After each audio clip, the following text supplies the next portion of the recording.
The suppression of the use of marijuana and of the forces lurking behind it are the most important jobs this department is now engaged in. In 1930, the records on marijuana in the Washington office of the Narcotics Division scarcely filled a small folder like this. Today, they fill cabinets. Welcome, ladies and gentlemen, Coloradians and everyone that's smart enough to listen from the outside. It's one of the most amazing plants we've ever discovered. The pot party, the trippers, the grasshoppers, the hip ones, all gathered in secrecy and flying high as a kite. Welcome back, ladies and gentlemen, to what is expected to be a doozy of an episode. Across the ones and twos for the emergency pod, I got my boy CB. CB, how are you doing today? Oh, I'm doing well. I hate it that I didn't get to go to the party that you got to go to the other night, but I'm looking forward to hearing about it. Yeah, I'm sure. There's a lot of things that we definitely need to discuss about the festivities of the Michelin Guide, but I thought overall we had a pretty solid showing from guests of the pod, if you do say so myself. But before we dive into that, Chris, let's give a quick shout out to our sponsors. I give it the seltzer of the summer. Do it for us. Say it. It rhymes with freaky, and it's called Reeky. So, I mean, obviously, we didn't find this out until towards the end of summer, but don't worry, we're going to continue drinking on because they're coming out with new flavors all the fucking time. I believe they got mango with vodka coming out and a pineapple with vodka. So maybe if it's wintertime here, it'll be summertime when we're sipping on these beverages. Ooh, Chris, I like that angle. That was a really good ad read. You can find Reeky at all three Mr. B's locations. We know that for certain. They're starting to grow further out into the community. Our buddy Mark Rycroft down in South Broadway, we know that he's got them as well. And that's not too fairly difficult of a competition because those are different communities. You know, that's the Inglewood side of the town. So if you're not shopping at Mr. B's, but you're on the hunt for Reeky, you can check out their website. They'll definitely take care of you. And Chris, we would be remiss if we didn't give a shout out to our friends just down the street from you, Ritual, Colorado, the one-stop shop for all of your cannabis smoking apparatus needs. From the casual consumer to the cannabis connoisseur, they've got something for everyone. 2521 Sheridan Boulevard, but don't worry, if you don't live in Colorado, you're tuning in to hear the tea about the episode, about the Michelin Guide, and you're wondering about this Ritual, Colorado, you can learn all about it by checking out their website, ritual-co.com. And there, if you use promo code Stoned Appetit, you can actually get free shipping to anywhere in the continental 48. So maybe if you're one of our friends from home down there in Alabama or Mississippi, where they're just now kind of getting the marijuana game going, get yourself a nice clean rig to smoke some of that medical cannabis. Go over to ritual.com. Chris, last night was a who's who of previous guests of the podcast. I ran into Alon and his wife Emily. We chatted it up. I asked him if he would make me some Cajun food. He said, maybe not, just to come bring my ass down to New Orleans. So we may have to make a trip down south to go see him. But last night, they did not add to the Bib Gourmand as we had been previously tipped off. But for the most part, we did fairly well on our guesses. Didn't you mention Beacon? Yeah, I mean, like, they got it. They brought it home in spades. I haven't been there. I've heard good things about it. And, you know, it was one of the first kind of like chef counter experiences that really popped up in Denver. So I kind of think like that angle, plus I imagine the food is really great. I imagine it's that precise, really well thought out kind of menu.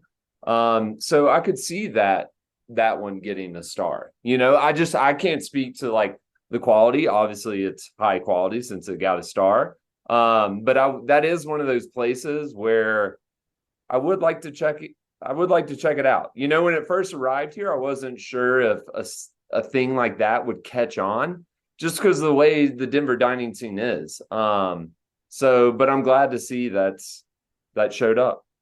I couldn't agree more. It definitely was.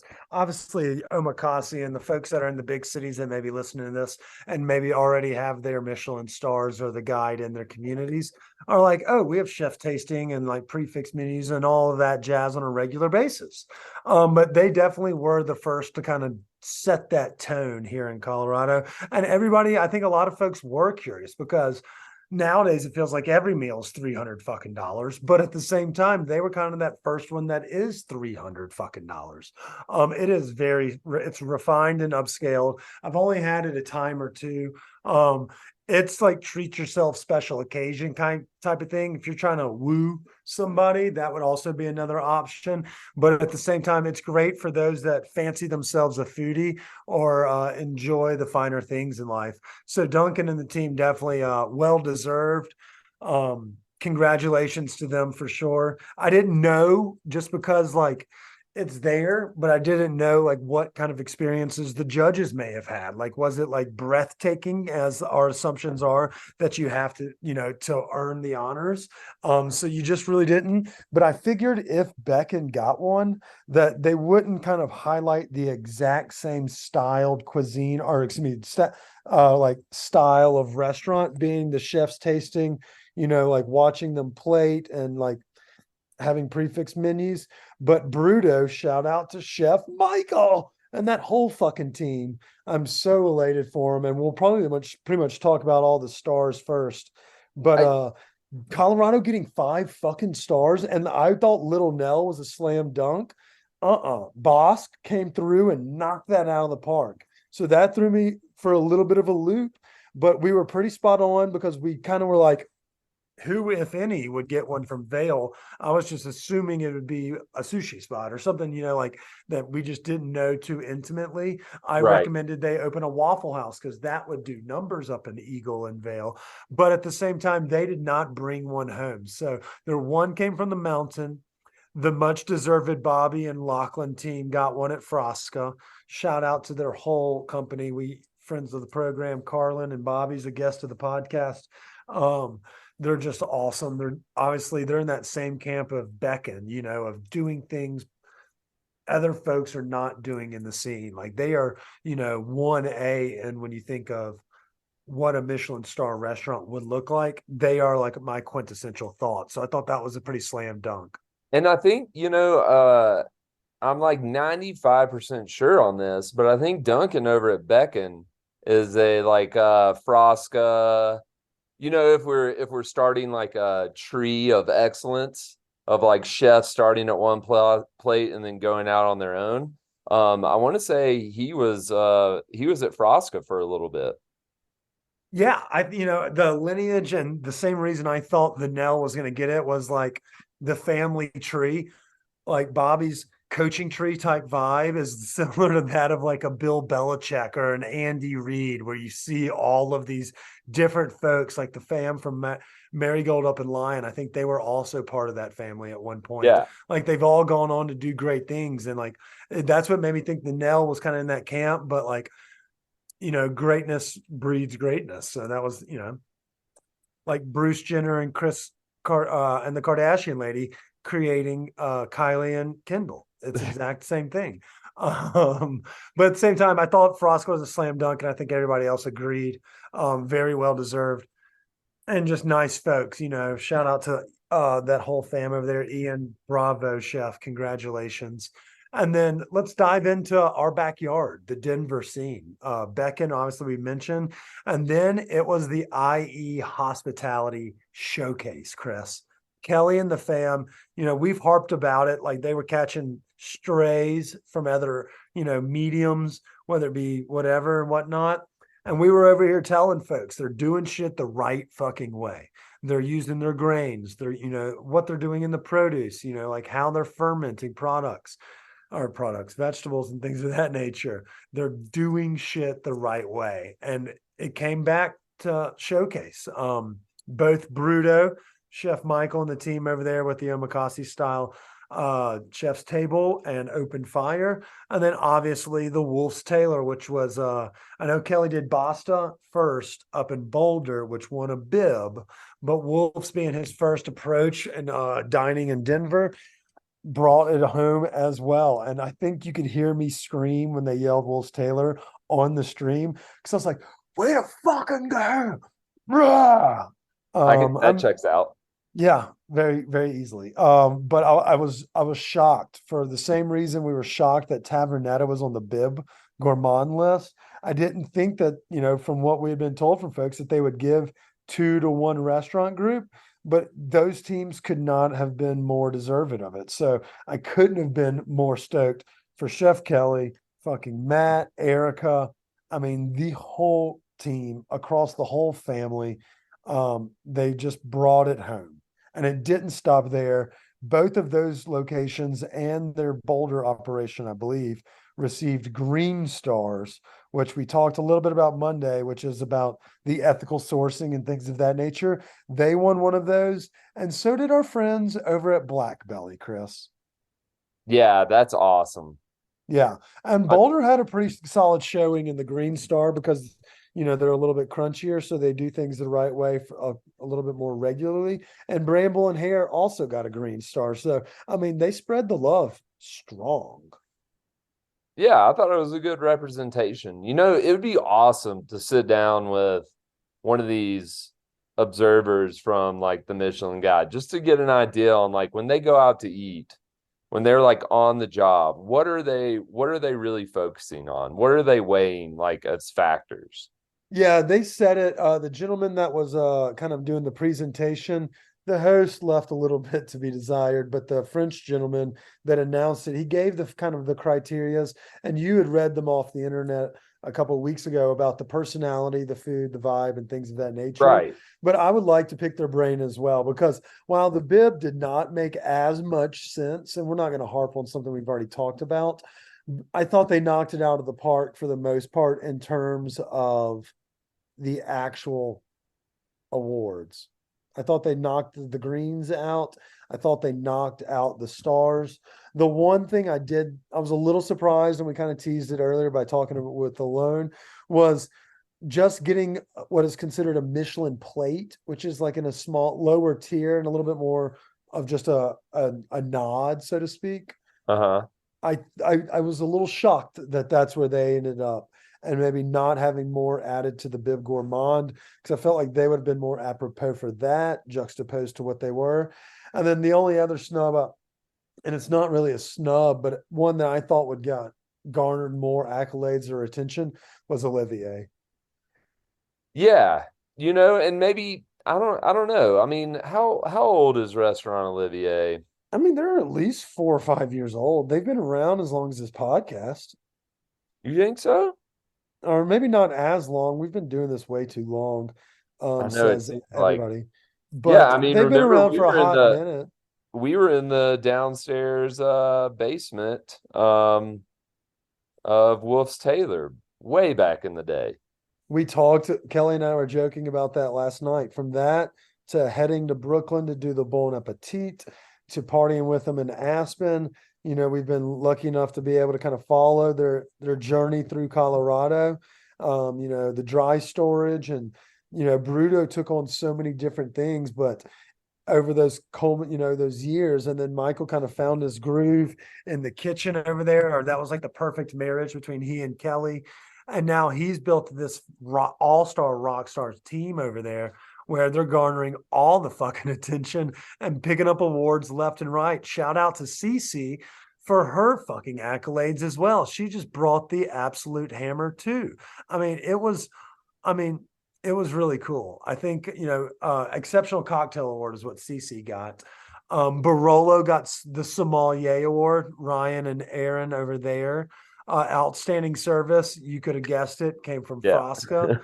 And then the young chef culinary professional award of the year went to Kelly over at Black Belly, which we were just talking about with the green star. So it was a great representation. I thought they knocked it out of the park.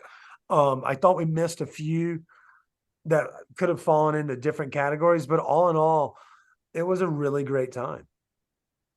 Yeah, and I'm curious, do you think so next year, with it being the second year, do you think we're going to be seeing some movement with the 1 stars? Like, do you think we're gonna have that elevation up to maybe a 2-star for one or two of those, or do you think they're gonna just find more restaurants that earn a 1-star? I think you could possibly see a combination of retainment, up starring or starring up. I don't think someone will lose it, but I think we'll add 2 or 3 new ones. And we talked about the Caroline Glover thing a couple weeks ago on the pod, and then we saw the New York Times article with Chef Bo, and a mixed bag of a couple folks that maybe were either omitted or left off the list. And so there may be an expansion of territory. Maybe Aurora gets in it.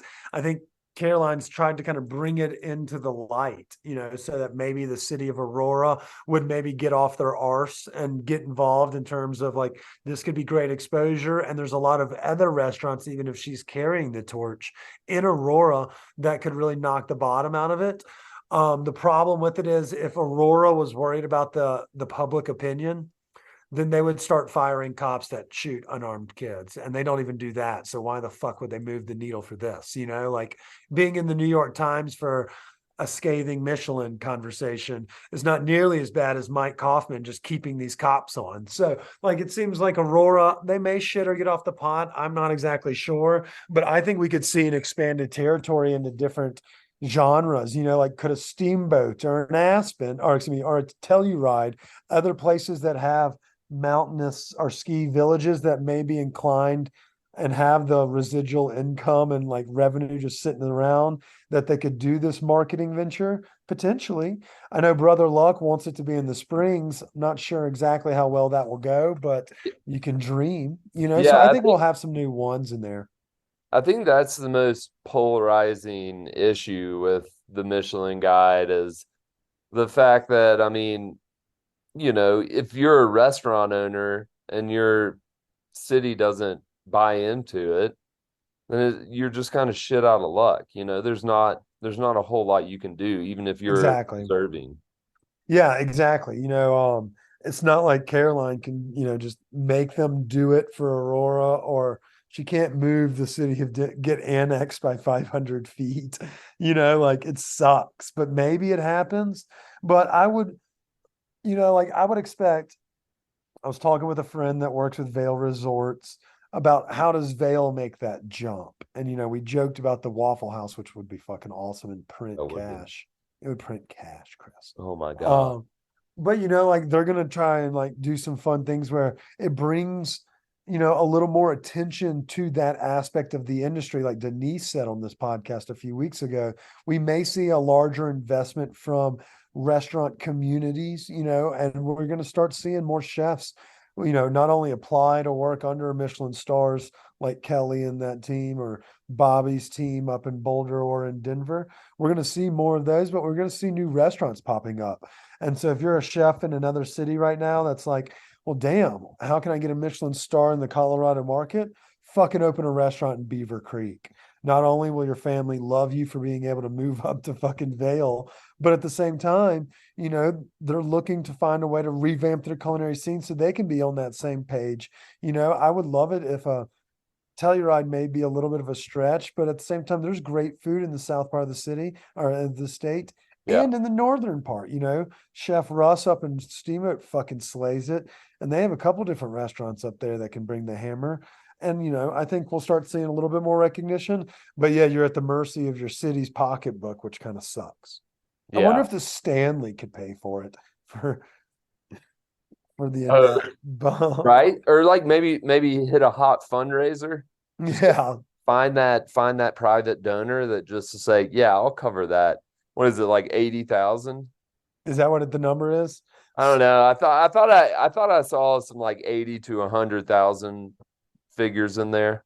I wonder if the 100 means you do get a star, and the 80 just means we'll come check y'all out. Yeah, we'll swing. Yeah. So overall, I thought it was a pretty solid representation. Classic. There's always going to be one that is left out in the cold. So I would like to see Safta and Olivier in the conversation next year, if not for a star, then a bib. But I think alone has earned his stripes, like we've said. And, considering what, the vibes are, the character of the chef and the owner, the food that they present is obviously a fucking banger. And same could be said for Olivier. So they got the plates, but I think we could make an argument for them to have gotten bibs or stars, either way. So I wouldn't be surprised if we see them next year on that stage, a little later in the evening. Yeah. And then again, Little Nell. So, and maybe that's one of the reasons that it went, like they didn't give 2 to a mountain town is like pay so that you come back next year, like keep getting Aspen, keep getting Snowmass, that kind of vibe. So that may be the angle. But overall, it was a fucking fun time, Chris. All you can drink. Snacks from Black Belly and Ginger Pig. Shout out to Hosea and to Natasha for serving up the dankness and taking the time to also be honored on stage.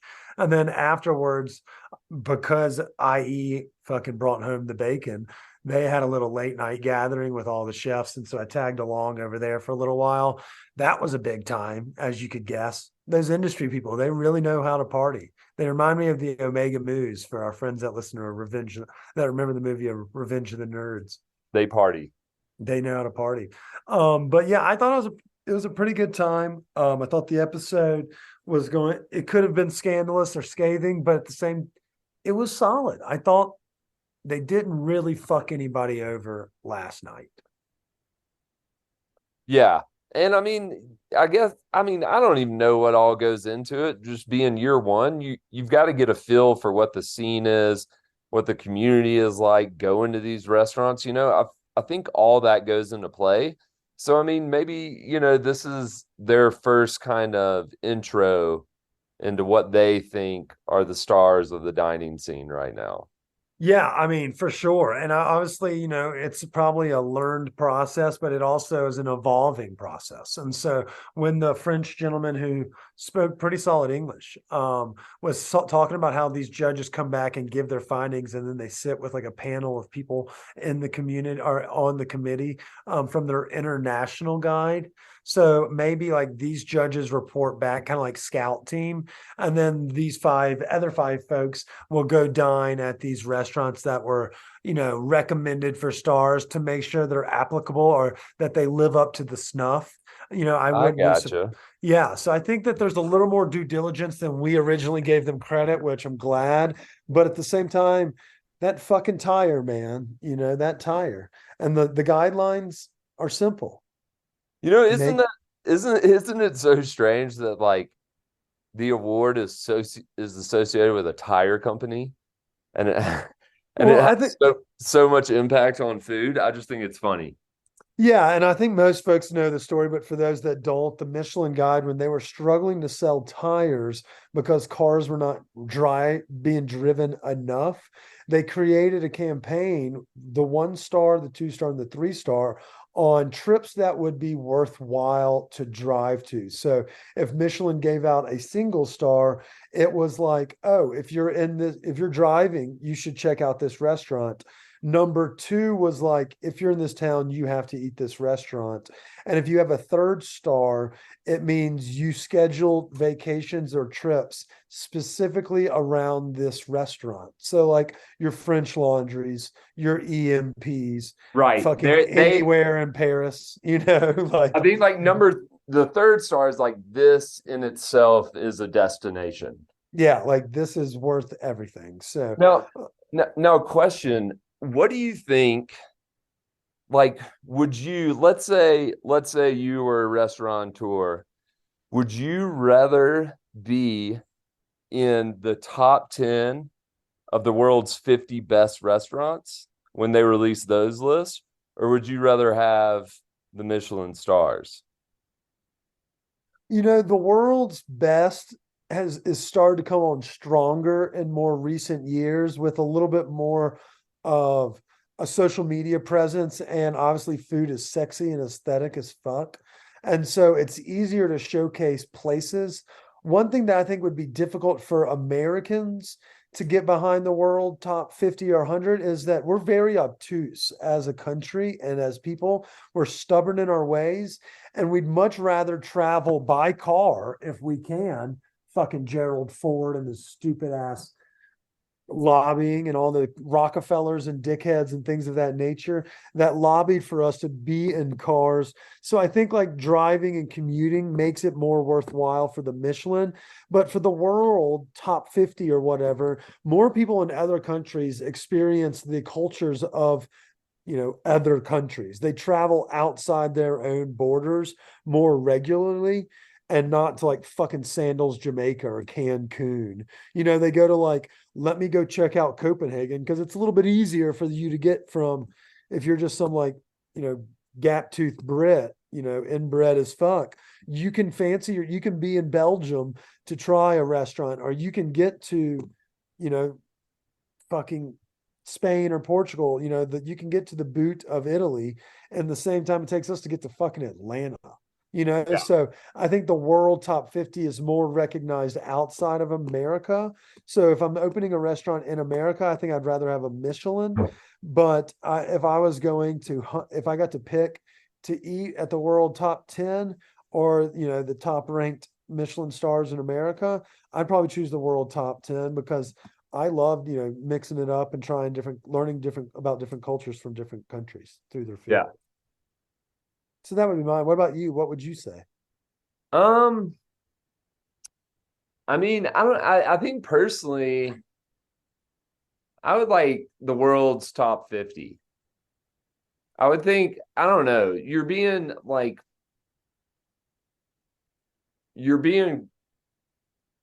competing against restaurants across the world. So if your restaurant, if you've sacrificed so much and your restaurant lands in the top 10, that means like people dined all over the world grading this. And somehow out of the thousands of restaurants, the top tier that they went to in countries around the world, yours landed in the top 10. Like that would really get my dick hard. Yeah. And that can still happen. Someone like a Rich Lee at Cezanne in San Francisco. I think they've been in the top 50.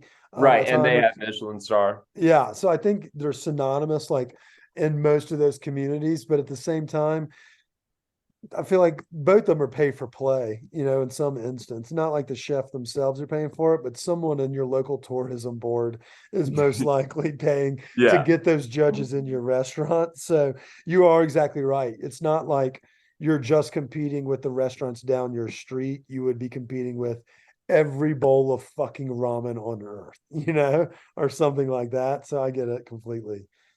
But all of them are great. Any kind of award like that, you gotta feel proud, and that's exciting for some of these hospitality crews here in Denver, because I think people often overlook that some of these places that got nods and got stars, like those people work really hard and they care a lot about it.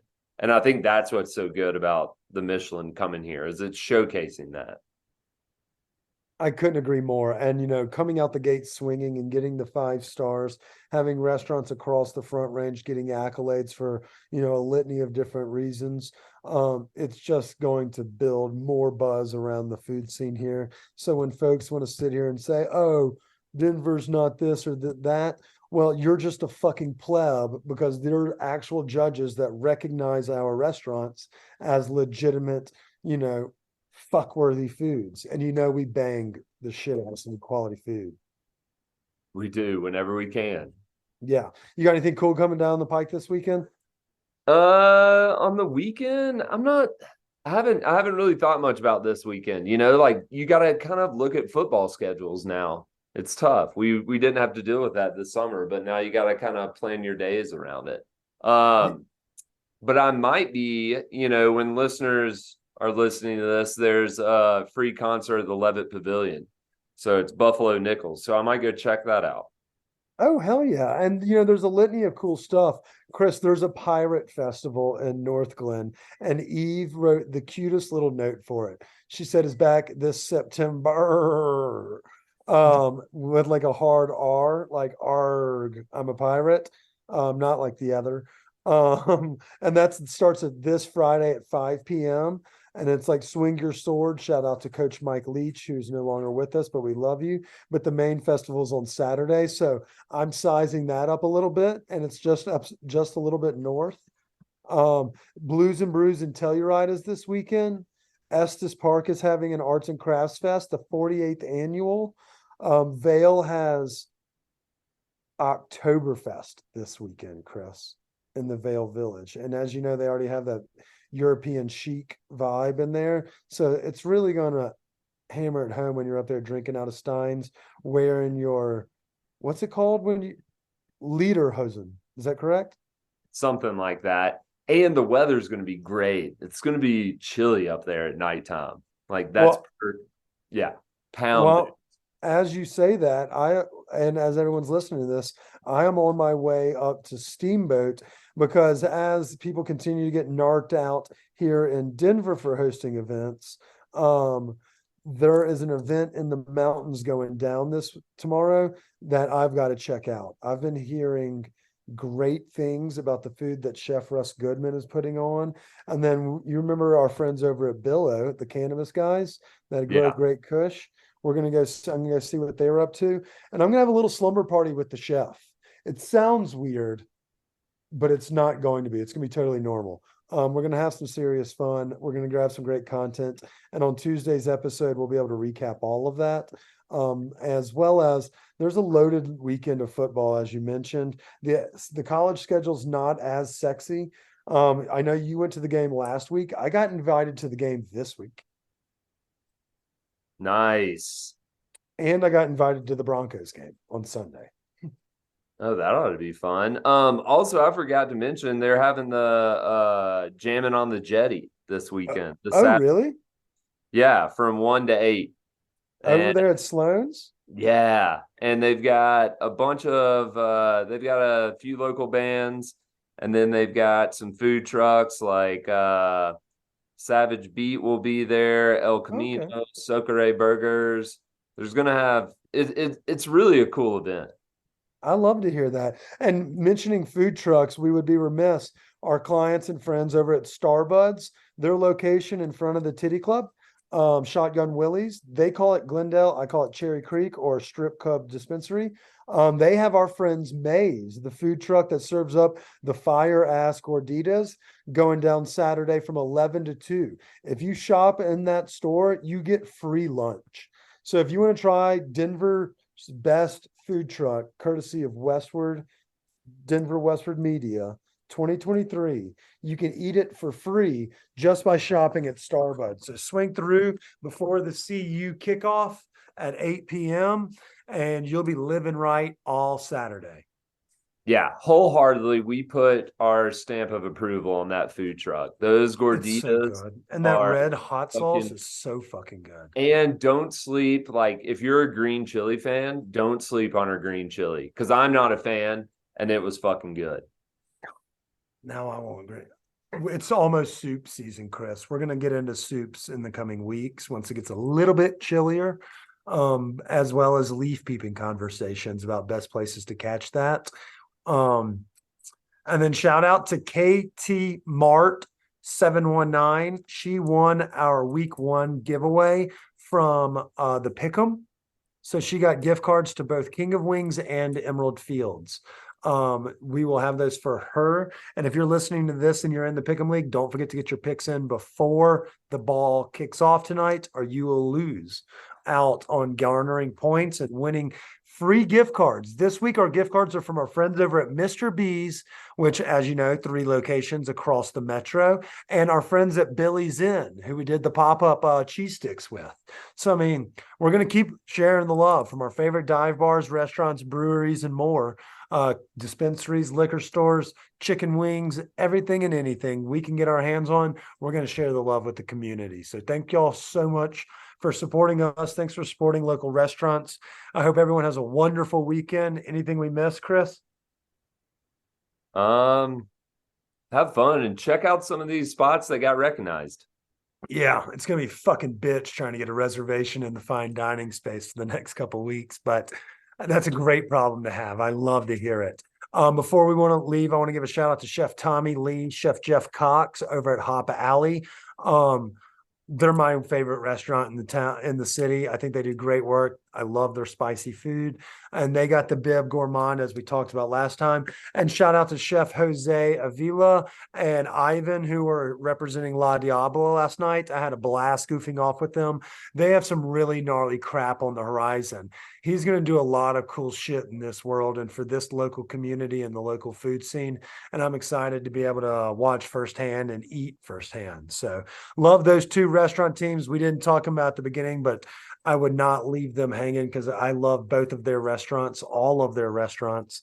And so I wanted to make sure we got a little plug in for those cats too. Well done. Yep. Stay tuned. We have a doozy of a week coming at you next week. Guests talking cannabis, talking food. We got a little bit of everything. We're going to get our sponsors, Riki Seltzers, on the pod as well, Chris. And then we got to get me ramped up for Europe. It's going to be a fucking gauntlet. All of that and Harvest Week is coming up too. It's a big Incredible. one. I know. I'm never going to sleep again, but that's life. I've accepted it. I hope you have a great evening, Chris. Have fun at the concert on Thursday, and I'll see you Friday for Friday action. Okay. Cheers, buddy. Cheers.